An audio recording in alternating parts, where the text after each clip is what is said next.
প্রবাসীর বউ হয়েও এত সাদামাটা কেন চলি? আমাকে এক আপু প্রশ্ন করেছে, আপু তুমি এত ছোট ঘরে থাকো, এরকম সাদামাটা কেন চলো? তুমি তো একজন প্রবাসীর বউ। আজকে আমি সেই প্রশ্নের উত্তরই দেব আর সেগুলোই তোমাদের সাথে শেয়ার করব। হ্যালো এভরিওয়ান, আসসালামু আলাইকুম। সবাই কেমন আছো? আলহামদুলিল্লাহ আমি ভালো আছি। আমি সাথী বলছি শরীয়তপুর থেকে। আশা করছি যে যেখান থেকে আমার ভিডিওটা দেখছো, আই হোপ সবাই অনেক বেশি ভালো আছো। একটা ভিডিওতে একটা আপু আমাকে কমেন্ট করেছিল যে আপু তুমি তো প্রবাসীর বউ, তাহলে এত সাদামাটা কেন চলো?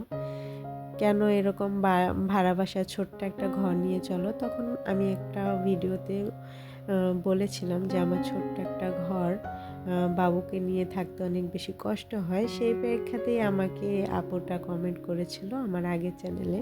তবে ওই আপুটা আমার এখন এই চ্যানেলে অ্যাড আছে, তো সেজন্যই আমার ভিডিওটা আজকে করা।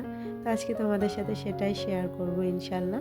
তো তার আগে বলে নিচ্ছি সকালের দিকে কি হয়েছে। এই দেখো, আমি যখন ভয়েস দিই তখন আমার যে গলায় কি হয় আমি নিজেও জানি না, একদম খসখসানি শুরু হয়ে যায়, কাশি চলে আসে। এই কারণে ভয়েস দিতে অনেক বেশি সমস্যা হয়। আর যেহেতু একটু ঠান্ডা ওয়েদার চেঞ্জ হচ্ছে আর আমার ঠান্ডা বেড়েই চলেছে, মা ছেলে দুজনেরই। কিছু করার নেই, এই পুরো 3 মাস শীত এরকমই হবে আমাদের সাথে। মানে সবসময় আমার ঠান্ডাটা লেগেই থাকে, এই একটা অবস্থা। যেহেতু ইহানের অনেক কাপড় চোপড় হয়, সেগুলো ধুতে হয়, থালা বাসন অনেক হয়, সেগুলো ধুতে হয়। মানে আর শীত আসলে আমার কাপড় চোপড় বেড়ে যায়, ধোয়া পুছি বেড়ে যায়। আমার কাছে মনে হয় শীত আসলে ধুলাবালিটা বেশি হয়। আমার মতো কার কার মনে হয় অবশ্যই কমেন্টে জানাবা।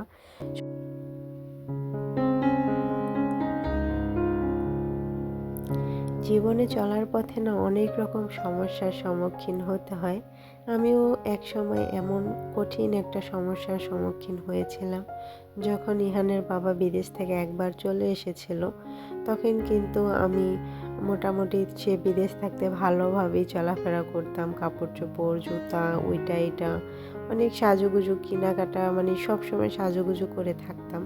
তখন মন চাইতো, তখন স্কুল কলেজে পড়তাম, অন্যরকম একটা মন মানসিকতা ছিল।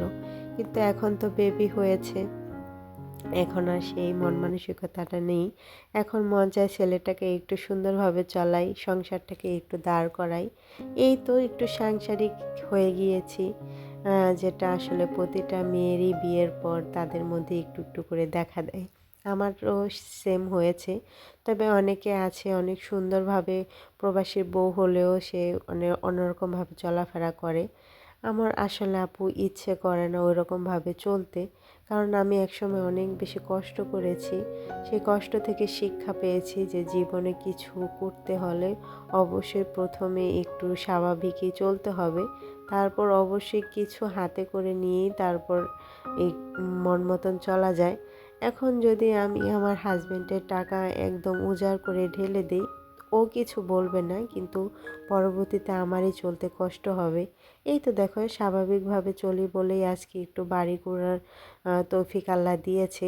যদি আজকে নিজের শুধু খেয়াল রাখতাম, কাপড় চোপড় ওটা এটা করতাম, তাহলে হয়তো এত তাড়াতাড়ি বাড়ি করার একটা সিদ্ধান্ত নিতে পারতাম না। এই যে দেখতে পাচ্ছ জায়গাটা ভরাট করছি, এটা ভরতে আমার কাটাইতে বা ভরতে প্রায় আমার 2.5 লক্ষ টাকার মতো চলে গিয়েছে টোটাল। তারপর এই জায়গাটা রেখেছি, সেখানে বড় একটা অ্যামাউন্ট লেগেছে। এখানে আমার টোটাল জায়গা হচ্ছে 6.5 করা। তো 6.5 করা জায়গার দাম অনেক আপু। আসলে যদি আমি সেই রকমভাবে একদম পাং পুং করে চলতাম তাহলে কিন্তু এত তাড়াতাড়ি কিছুই করতে পারতাম না। অবশ্যই চলবো, কেন চলবো না। একদম কিপটমি করে যে বাড়িঘর করে থাকবো সেটার কোনো মানে হয় না। আলহামদুলিল্লাহ যথেষ্ট পরিমাণ খাওয়া দাওয়া করি, ভালোভাবে চলি। গ্রাম অঞ্চলে এর থেকে ভালোভাবে চলতে গেলে মানুষের চোখে পড়ে যায়। তো সেটা প্রয়োজন নেই, যারা গ্রামে থাকো তারা তো অবশ্য জানো যে গ্রামে মানুষকে নিয়ে কতটা চর্চা হয়, আর সেই চর্চার মুখে আমি আর যাই হোক পড়তে চাই না। এই কারণে খুব সাদামাটাভাবে চলাফেরা করি। আর প্রবাসী বউদের অনেক সাবধানে চলাফেরা করতে হয়। একটা কায়েক দিলেও তাকে বুঝে শুনে কায়েক দিতে হয়, যে সে এই কায়েকটা দিলে কেউ কিছু ভাববে কি ভাববে না। আসলে একটা প্রবাসী বউয়ের কষ্ট একটা প্রবাসী বউ ছাড়া আর কেউই বুঝবে না। তো আপু আসলে তোমার প্রশ্নের উত্তর অবশ্যই পেয়ে গিয়েছো। যদি আমার কথার মধ্যে কোনো রকম কোনো ভুল ত্রুটি পেয়ে থাকো তো অবশ্যই সবাই ক্ষমা সুন্দর দৃষ্টিতে দেখবে। আর এদিকে আমার ছেলেটাকে দেখো, সে তো প্রচণ্ড দুষ্টু হয়ে যাচ্ছে দিন দিন। আমার তো নাজেহাল অবস্থা তাকে নিয়ে। আমি কি বলবো, সকালের ভাত দুপুরে খাই, দুপুরের ভাত বিকেলে খাই, রাতের ভাত পুরাই মায়ের যায়, এই একটা অবস্থা। সন্ধ্যার দিকে একটু চিকেন ফ্রাই খেতে ইচ্ছে করছিল, তো আমি 4টা লেগ পিস ছিল, তো ভাবলাম ভেজে নিই। ভাই আর বোন দুইজনে মিলে আর কি লেগ পিস বানিয়ে খেয়ে নিলাম। কালারটা কিন্তু অনেক সুন্দর এসেছিল, কিন্তু আজ রাত দেখে তোমাদের সাথে ভালোভাবে শেয়ার করতে পারলাম না। একটু ফ্যাকাশে ফ্যাকাশে কালারটা মানে ক্যামেরায় এসেছিল, কিন্তু আসলে বাস্তবে কিন্তু কালারটা দারুণ এসেছিল। আর সেটাই তোমাদের সাথে শেয়ার করছি। ভাজা পোড়া যে আগে কি পরিমাণ খেতাম, আর এখন ওইটা আর হয়ে ওঠে না। আসলে ইহানকে নিয়ে পারা যায় না। আগে সপ্তাহের মাথায় 2-3 দিনই এক একটা বানাতাম পিঠা, ওইটা এটা, কিন্তু এখন আর মন চায় না, মন চাইলেও পারি না, এই একটা অবস্থা। যাই হোক, আমার আসলে ঠান্ডা লেগেছে, কথা বলতে অনেক বেশি সমস্যা হচ্ছে। আমার কথার মধ্যে বা আমার কণ্ঠস্বরের মধ্যে অনেক রকম সমস্যা থাকতে পারে, সবাই ক্ষমা সুন্দর দৃষ্টিতে দেখবে।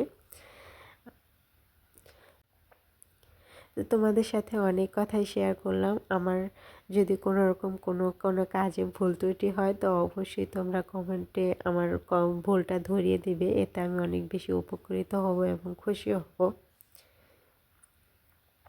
সবাইকে নতুন আরেকটি ভিডিওর আমন্ত্রণ জানাচ্ছি।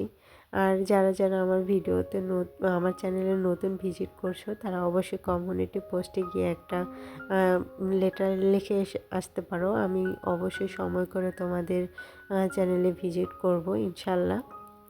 এদিকে ভাজতেছি, তো ভাই বোন মিলে একটু দুজনে মিলে খাবো। তো খেতে খেতে এখানেই বিদায় নিচ্ছি।